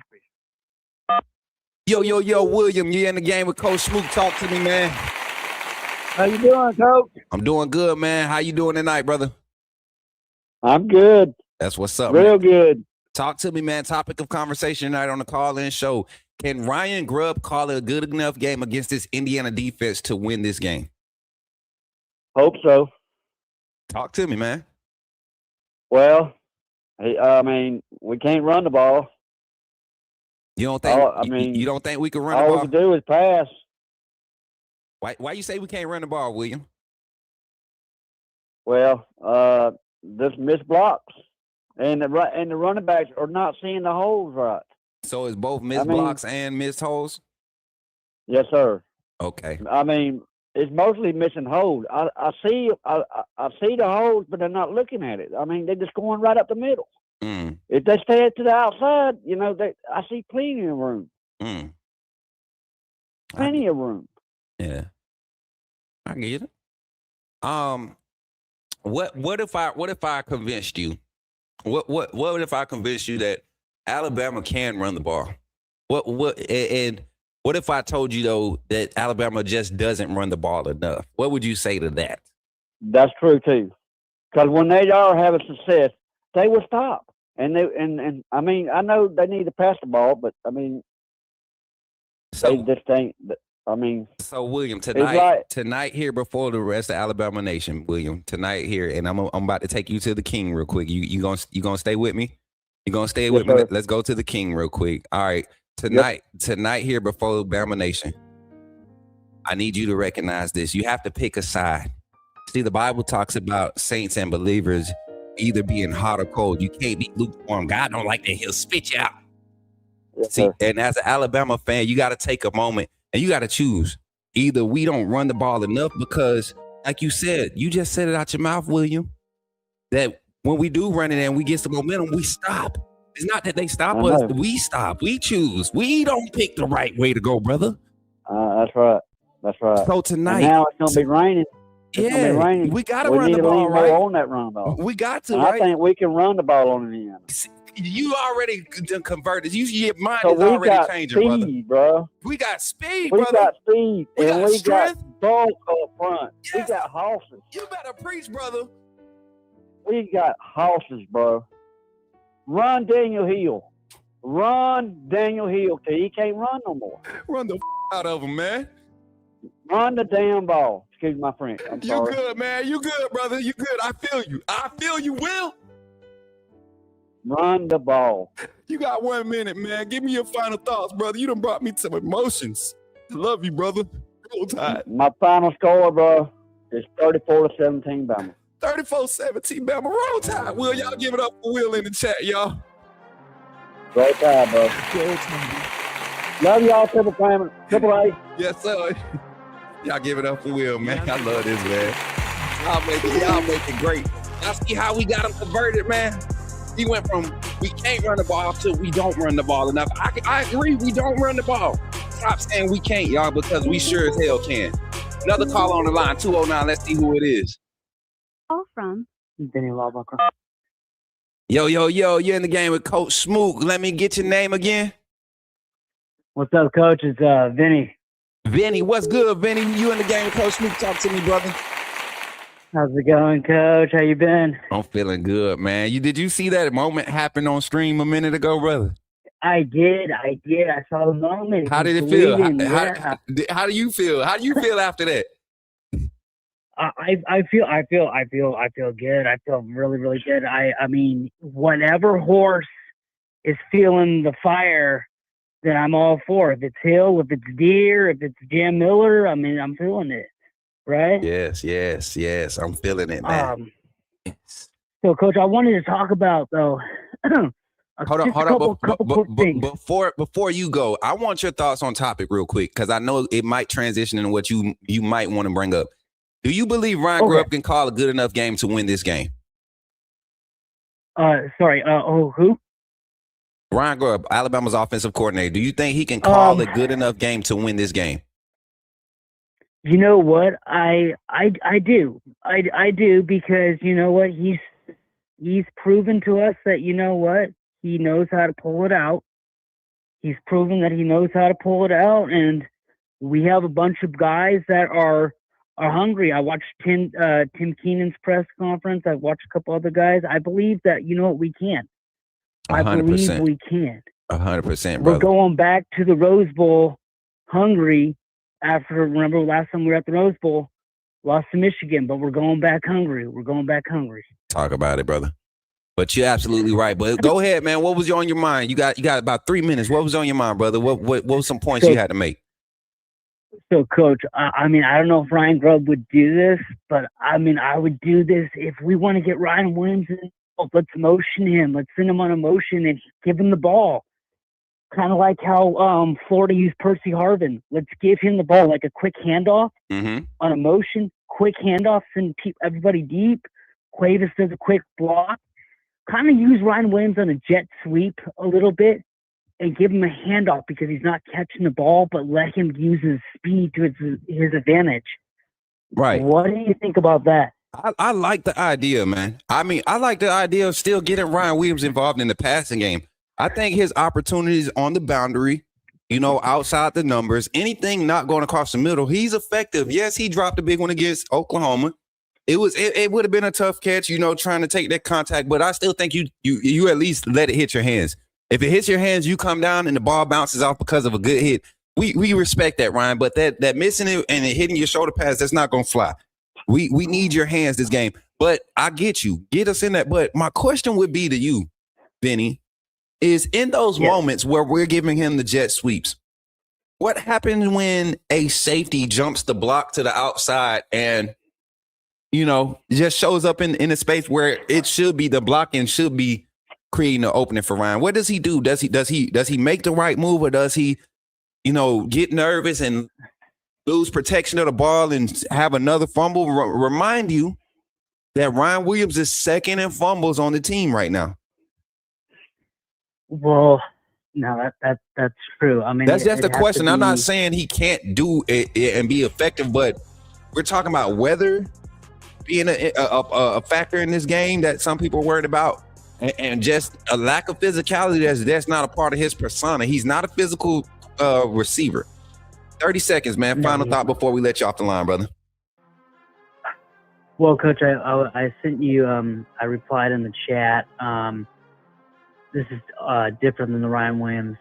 Mendoza is not good against the zone.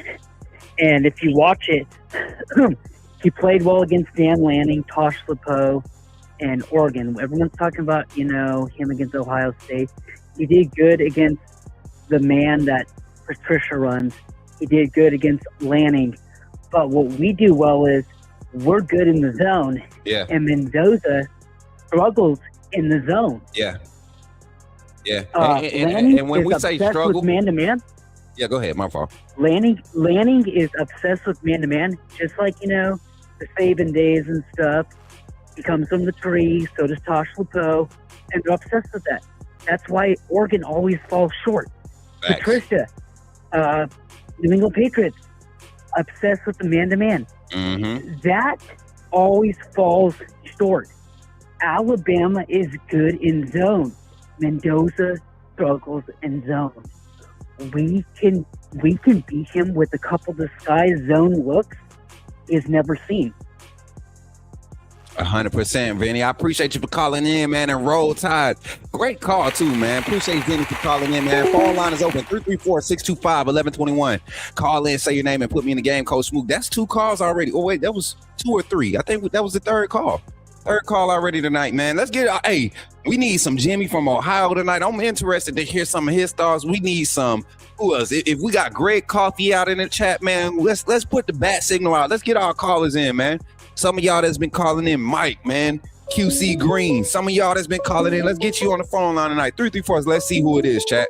Call from Dan Parker. Yo, Dan Parker, you in the game with Coach Smook. Talk to me, man. What's up, brother? Hey, man. Hey.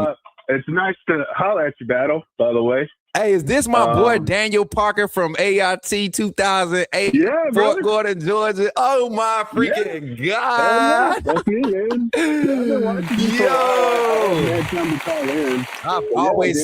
I've always wondered that, brother. I've always wondered if that was you. I remember, and people don't understand, bro. Like, tell them I was diehard Bama in 09 like this, bro. Like, that's all. Dude. Oh, same, man. Yeah, back in the early Saban days, man. I remember we would hang out, just like on the patio or wherever the tables were between the in the yard. We would just be spitting it because you remember we were there. Yeah, like I was trying to drag you to the Tennessee game, but you went off base for that game. Yeah, and I sat at the NWR at the bowling alley Tennessee game where T. Cody was out there blocking those kicks. Yeah. So, Yo, this is crazy, Chad. all the time, dude. We old now, Daniel. We that was almost 20 years ago now, bro. That's crazy. I know. And I got a boy my son was just born, dude, in September. Yeah. He's next door right now, dude. So it's kind of like crazy how old we've gotten. Dang, man. That's what's up. Good to hear your voice, man. But what you got to say tonight, man? Talk to the people. Let them hear your voice, man. Hey, Chat, this one of my, this is special, y'all. This is my battle buddy. We went to we were in basic and AIT same time. We showed up at Fort Gordon together. Same time in June 2009. We ended up at a unit for a little while too. Our National Guard unit or something. I can't remember. No, it was training. Training in Indiana. I forgot where. Indiana, Terre Haute, Indiana. Terre Haute, yeah. And now we're talking about Alabama versus Indiana. That's crazy. Look at how God works, man. Dude, it is, dude. It's crazy. That's why I was like, man, I kind of have to call in. I love the conversation. I'll tell you, I'm going to go to Ryan Williams real quick if you're down. Go ahead, brother. Ryan Williams, he's been kind of killing me. I love, that our backups, and I consider Bernard a backup because just based off of performance last year early last year, Ryan Williams, he was the one catching the ball. Bernard was having issues running routes. It seemed like he was coming off the ball a little sluggish. He doesn't, last year, he didn't look like a guy that really enjoyed getting jammed. So anytime he would get jammed, he'd be right off his route and he wouldn't be open. Right. So I'm really hoping that Ryan will just shut the noise out, because I think that's the problem. He's got too much noise in his head, too many people talking to him, too many agents, too many people talking about deals. I mean, it's crazy how much, clout he has, which I love, but it's just, I think it's too much, and he's not concentrating, and he's trying to catch the ball with his body. Dude, just put your hands out there and let it ride. It's I don't know why he keeps doing that. And it's really messing him up, because every time he's catching the ball with his chest, he's trying to catch it low. And it's just, I don't know, he's not setting himself up for success. Right. So I think Indiana, based off of what we saw against Oklahoma, I think he's going to get a spark. Ty Simpson's in his ear. Every time, if you watch, and I'm one of the weirdos, my dad, my father, watch the sideline. We're both weirdos. We rewatch the games 100 times. I go back and I watch Oklahoma. Mm-hmm. I've probably seen it 15 times now. And I'm looking on the sidelines. Ty Simpson, he's in every time there's a bad play, or, we get, caught in the backfield and Jam's getting caught, or AK Deer's not doing anything, whatever.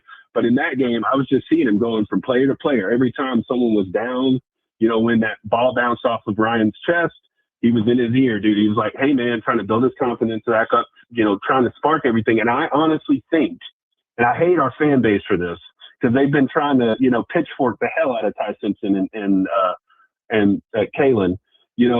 Ty Simpson is that guy. He is literally the reason why we won the Oklahoma game. Like, I will tell you this. I'm gonna say this. He is the reason why we won. I told everybody the game would be dependent upon him. He's been the reason why we've been struggling. He is the guy for this offense to go. You have to be. This is that offense. It's a quarterback driven offense. You can't explode. You can't be an explosive offense managing around the quarterback. And I feel like that's what Ty was putting himself into, those situations, trying to manage situations. And instead of just letting the ball go, the moment he just let it rip and gave his receivers an opportunity, or gave players an opportunity, the confidence built up. It happens naturally. You can't manage all the time. You can't be perfect. Sometimes you just got to play football. I think when Brown, when the pick six happens, and if you go back to the other games where we were struggling, because we have struggled. I mean, since, the Georgia Vandy, Missouri run, since then, we've been struggling. But if you watch, the South Carolina game, for instance, like Bernard getting into the end zone, or that the fumble, I think there was a fumble in South Carolina that kind of sparked Ty to pick it up. Yeah. And that's what did it. The same thing happened here. The pick six in Tennessee. I was at the Tennessee game. Yeah. And, we were struggling a little bit there early on. But then the pick six happens right before the half, and boom, we come out, guns a-blazing. Right. And Tennessee didn't know what to do, because it wasn't that, the momentum, yes, the momentum's there, but I think it was the players, they're willing to, kind of let go. Just like you were saying with Todd, just let the ball go. But the same thing on defense. Like the guys, you could see the confidence just spark. 100%, man. Sparks, you can't stop it. When Bama is running, and when I say running, I mean the engine is fluid. The freaking, the Pistons are just running. When we're going, you can't stop it. It is a snowball. Yes, sir. I mean, Oklahoma saw it. I mean, how many points was it unanswered before they 34? 24 before they answered. 24 before they answered. And they answered, and then we went down and did 10 more points. Yeah.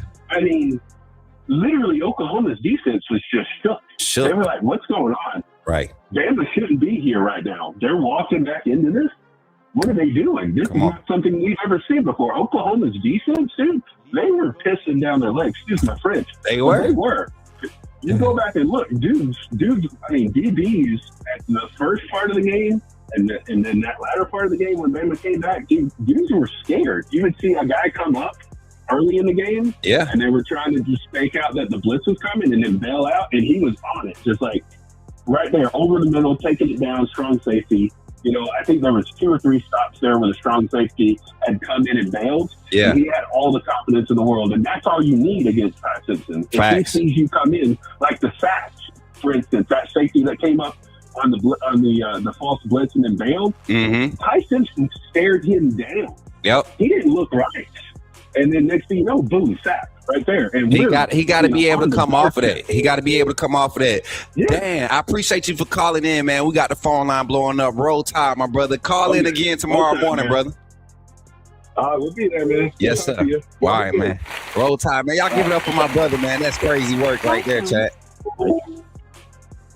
Yo, you're in the game with Coach Smook. Talk to me. What's your name, man? Hey, it's Mike. What's up, Mike? You in the game? Talk to me, brother. Good to hear your voice. You asked, do we have confidence in Grubb? Yes, topic of conversation. You got confidence in Ryan Grubb, the offensive coordinator, to call a game that's going to help us win tonight. So you probably don't remember, obviously, all of our conversations, but I've been disappointed in Grubb. Yeah. It's like we get this momentum, we march 60 yards, and then some kind of goofy freaking trick play comes in, and you're like, why don't we just keep doing what we've been doing? And then it's a negative play.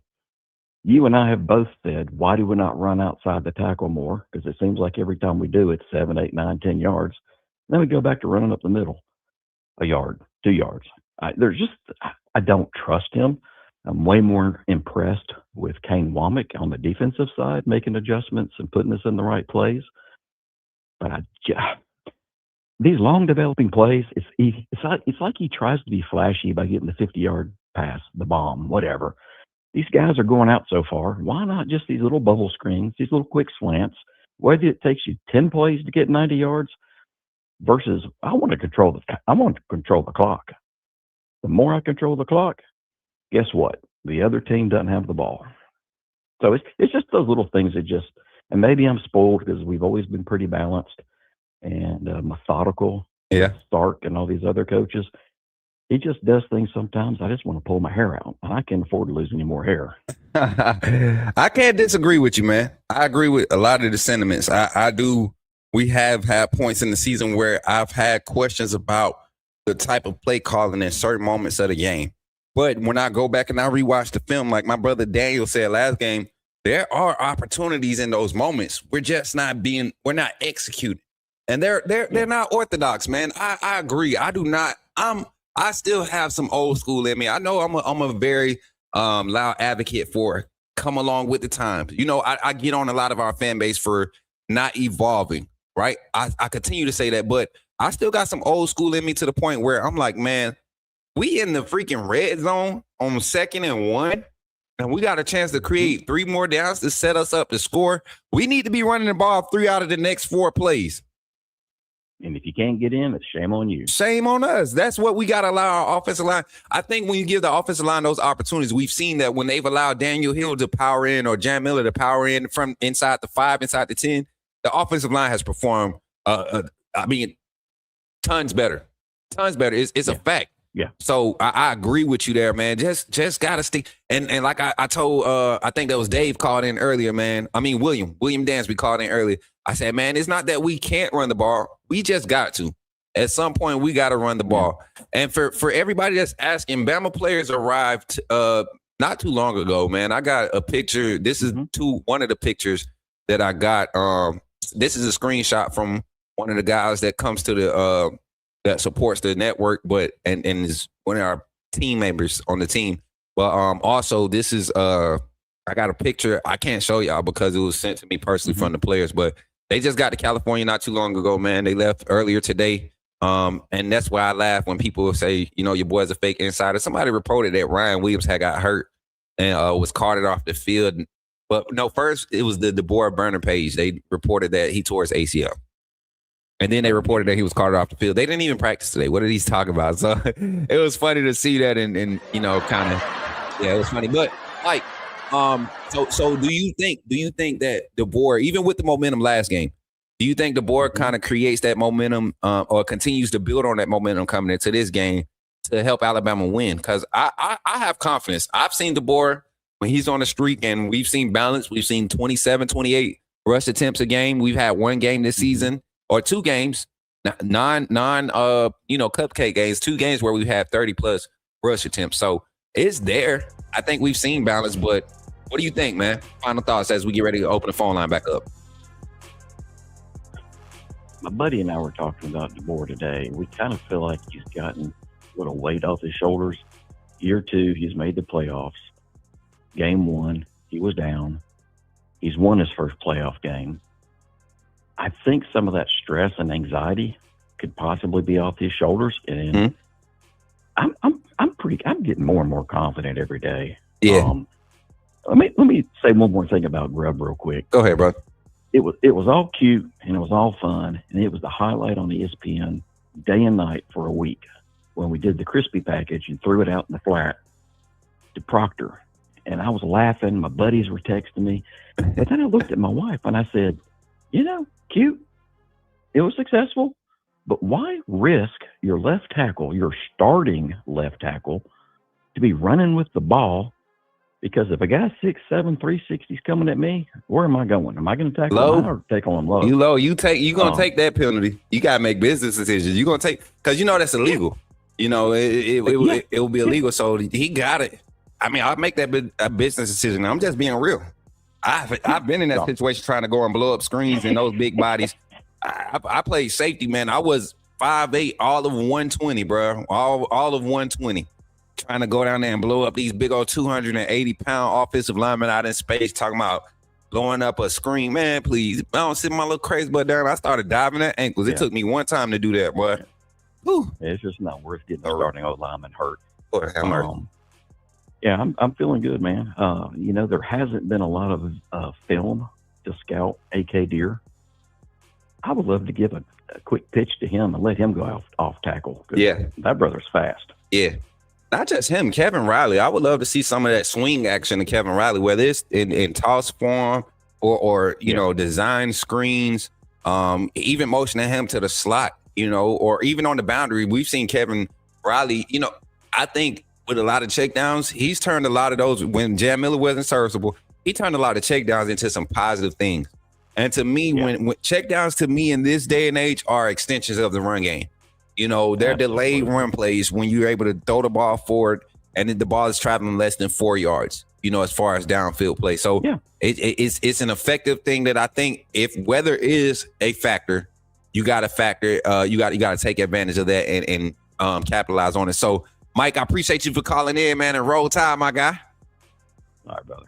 Y'all time, man. Give it up for Mike on the phone line, man. Listen, y'all getting better and better with these phone calls, man. And I feel like, you know, sometimes I'm gonna stop the music real quick. Sometimes I feel so bad because y'all be rolling, but I want to get everybody's voice heard as much as possible, man. And the more you all understand it, and then you'll start creating things and thoughts for the future callers to call in and speak on. Like your conversation, if you don't overdo it like I do sometimes, like I used to when I used to call in on TDA, I appreciate them, man. They helped me a lot with rounding out my conversation on the phone line. Shout out to John Ivory and Steve Smith and what was my other guy's name? Justin Smith, for guys, help me just come along. I was a caller. I took it serious. I took pride in putting support into that channel. So I appreciate each and every caller that does that here on the Coach Smook Network. 334-625-1121. That's the number. Go ahead and call in, say your name, and put me in the game, Coach Smook. We got time for, man, what we got? We at the hour 40-minute mark. We got time for 2 more calls, y'all. 2 more 5-minute calls. No. We got time. Yeah, we got time for, let's do 3 more. If we can get 3 more callers right here, right now on the Coach Smook Network, we can do 3 more calls. 334-625-1121. I saw somebody ask for the number in the chat. The number's on the screen now. Go ahead. Let me look at TikTok comments real quick while we waiting, Amanda. I'm going to give you a little break. I'm going to see if I got something on TikTok. No new comments on TikTok, but we got a whole bunch of clicks and a whole bunch of new viewers. Look like we got 2 new followers on the stream too. Give it up for TikTok, spreading the word. Make sure if you're on TikTok and you're not subscribed to the YouTube channel, come over to YouTube, come support, click that like button, subscribe to the channel, turn on your notifications. And when I say turn your notifications, a lot of people don't know what that means. If you go to the main page and look at the subscribe button, it should have a bell next to it.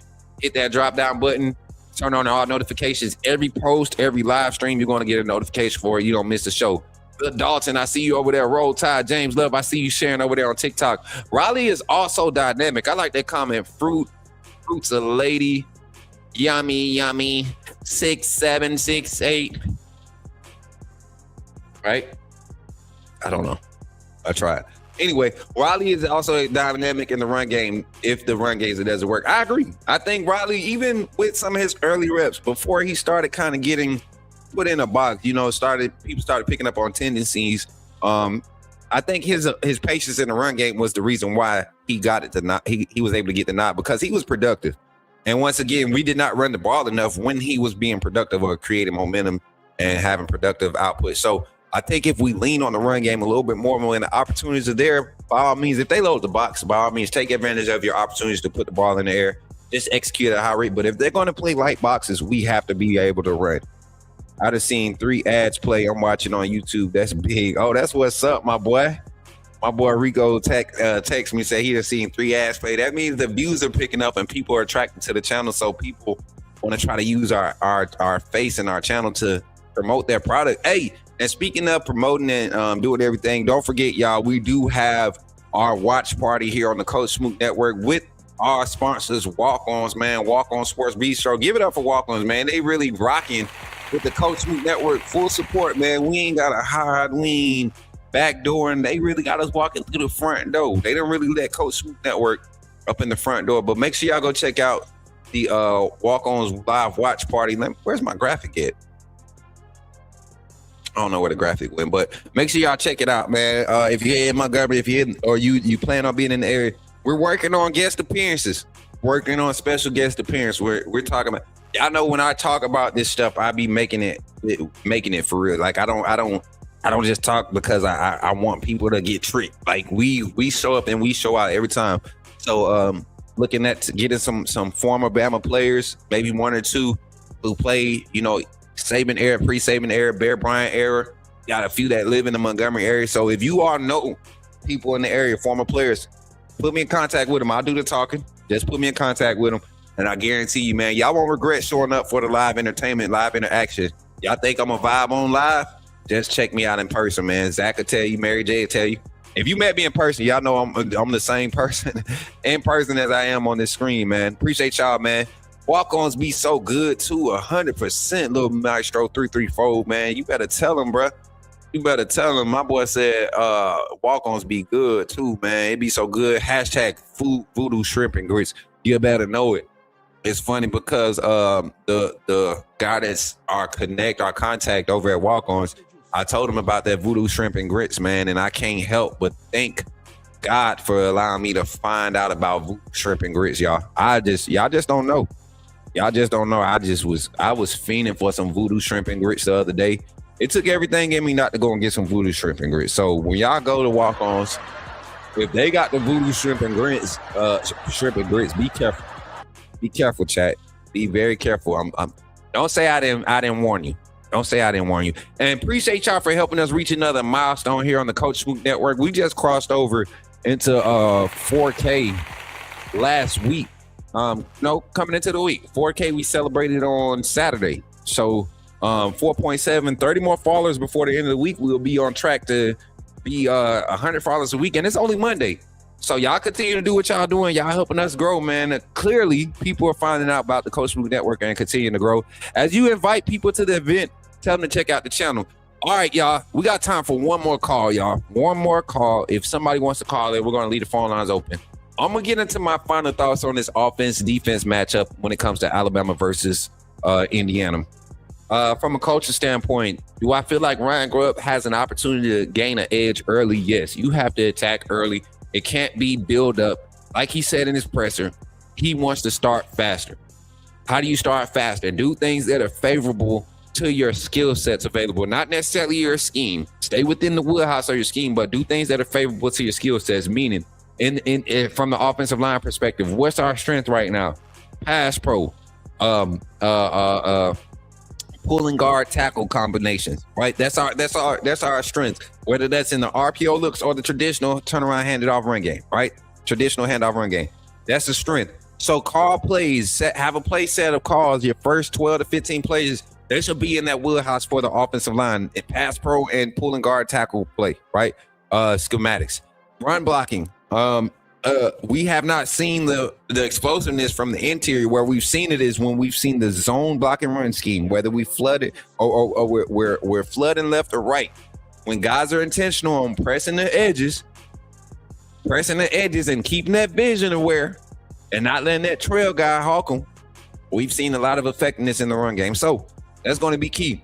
And then also with Ryan Grubb in the play calling style, like when we have third and obvious runs, we got to run the ball early. We got to take advantage and impose physicality. And I wouldn't be mad if we went for early in maybe the yellow territory. When I say yellow, on our 50 plus, when we're in favorable territory, if we just go for it early on a 4th and 1, 4th and 2, I would not be mad. I think our defense is poised enough in this game to limit the explosive by this offense if we tackle well, right? We're talking defense tomorrow.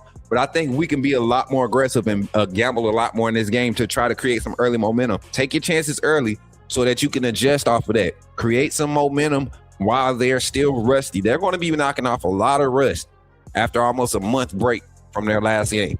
I think we got to use that to our advantage, and it starts with the play calling. It starts with giving your quarterback that confidence so that he can execute plays on a high level. All right. Appreciate y'all for tapping in. What's Zach's comment? Let me see. I don't see it.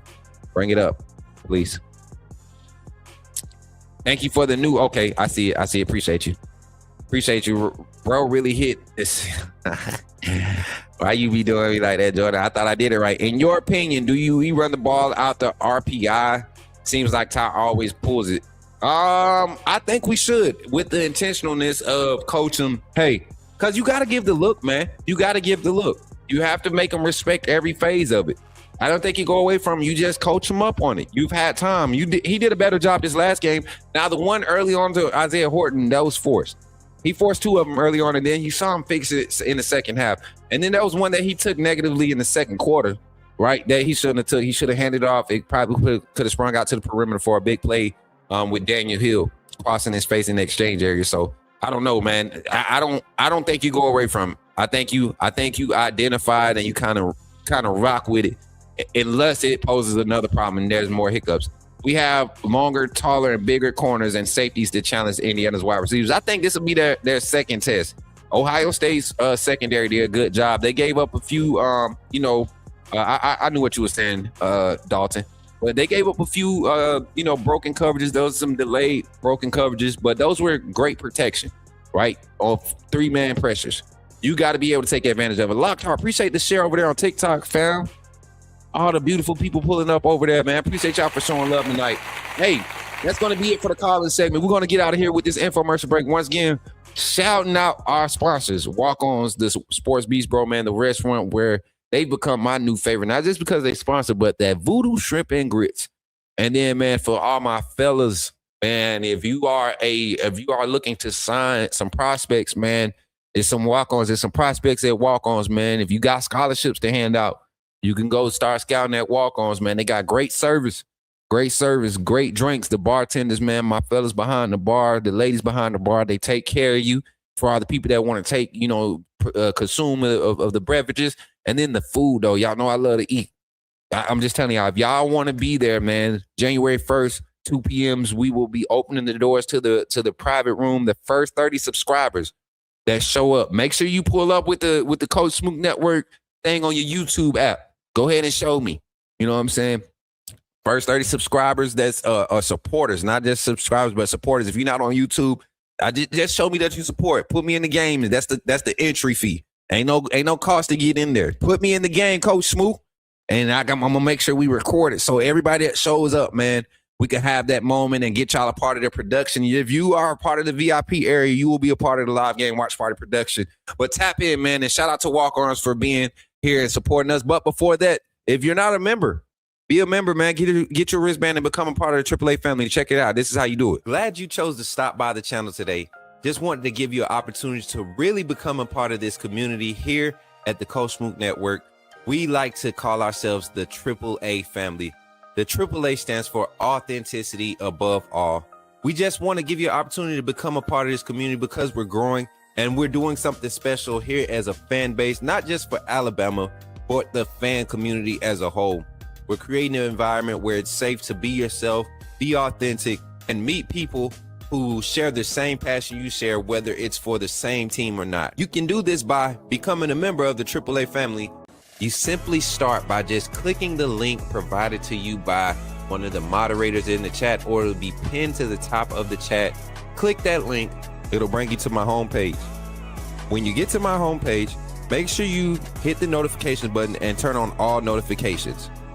Understand that there are multiple ways to support the channel, and each level has its perks. You can go through and read each perk. As we continue to grow, new perks will be added to each level.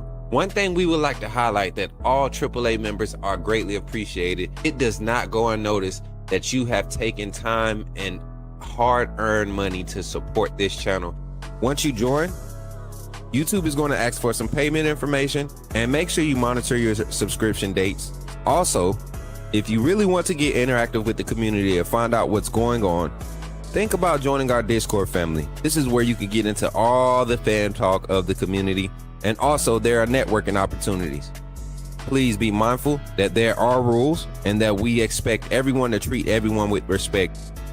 Also, if you're looking to partner with Coach Smook Network or sponsor, please hit us up at coachsmooknetwork@gmail.com, and our staff will get back to you in a timely manner. I'm your boy, Coach Smook of the Coach Smook Network, and I thank you for supporting this channel.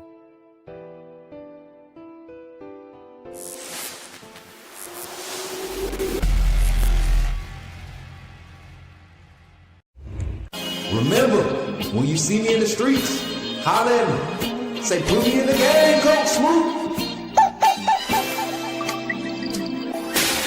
At Walk-On's Sports Bistro, the games are on, the food's delicious, and here you are always part of the team. Welcome to Walk-On Sports Bistro, where every day is game day. Whether it's a post-win celebration, drinks after work, or taking the fam for some made-from-scratch favorites, Walk-On's is your go-to for good times, craft beer and cocktails, and bold flavors for fans of all ages. From melty mozzarella logs to Hall of Fame level burgers. Stop by today or order online or in the app. Walk-On's Sports Bistro.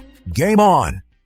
What's up, everybody? It's your boy, Coach Smook, here from the Coach Smook Network, and we're bringing the game to you. Join us live at Walk-On Sports Bistro in Montgomery, Alabama for the ultimate Alabama versus Indiana watch party on January 1st, kicking off at 2 p.m. Expect a next-level atmosphere, multiple big screens, real fan interactions, and the chance to connect, network, and vibe with fellow Alabama fans like never before. And here's the kicker.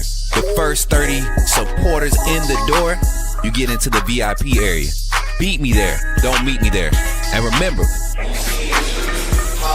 and say, put me in the game, Coach Smook.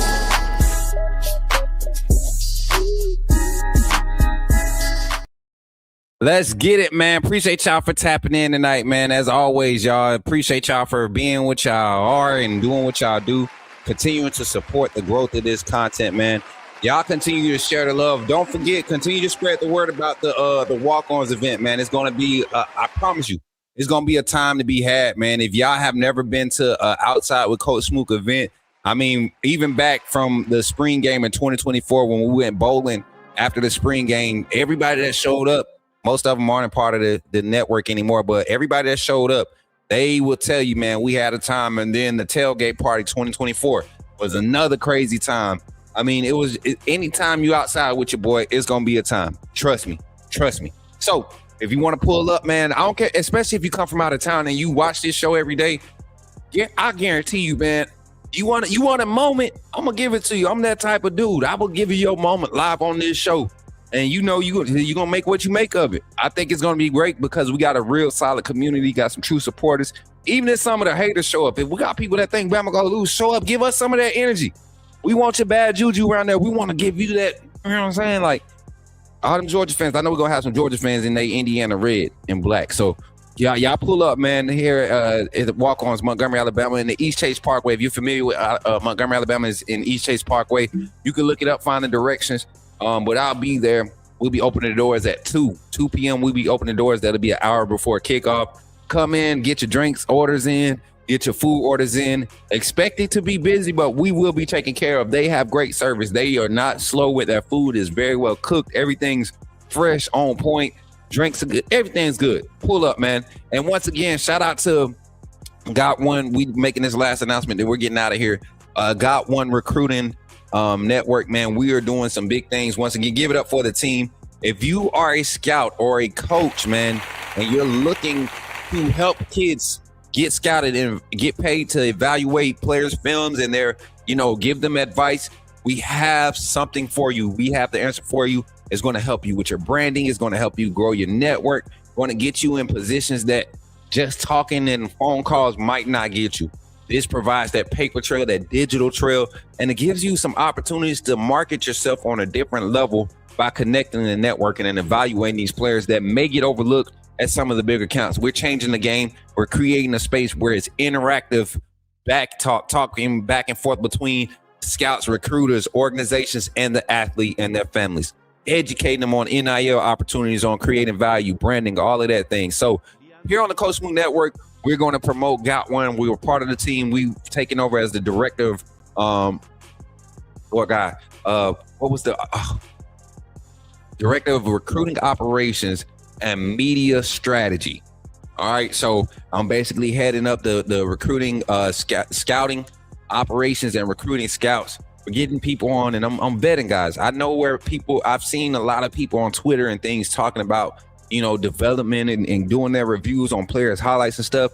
We want you on Got One. We ain't gonna put you on a hassle. Your brand is your brand. Your work ethic, your track record is your track record. We're just here to help you get to the next level. But outside of that, man, we appreciate y'all for tapping in again. Once again, I'm your boy, Coach Smook. Shout out to the AAA family, all of our sponsors and supporters, man, here on the Coach Smook Network. And remember, when you see me in the streets, holla at me and say, I'll catch y'all on the next one. Take us out, Jordan.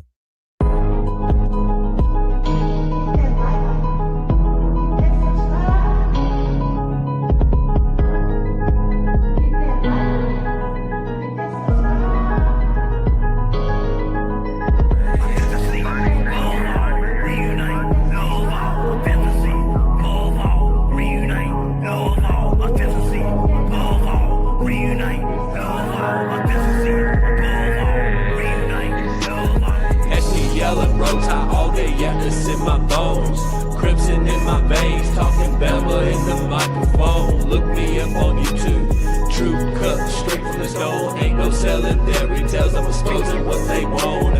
Alabama football, yeah, I live it, yeah, I beat it from the streets to the bleachers, every angle, yeah, I see your film, study so militant. I ain't guessing a thing. Break it down, every snap is like a coach of the team. Authenticity above all, that's where I stand. If you ain't a real fan, you'll fail with the fan. They tried to box me in, and I keep it though off the frame. Turn the pressure into power, put my stamp on the game. Put me in the game, coach, in the game. Put me in the game, coach, Smook, that's what they saying. Put me in the game, coach, in the game. Put me in the game, coach. That's what they say. Players in the staff are pulling up right now for today's scrimmage. Coach David Ballou in the front. Y'all can see everybody pulling up, man. Them boys over there. Look at Deontay.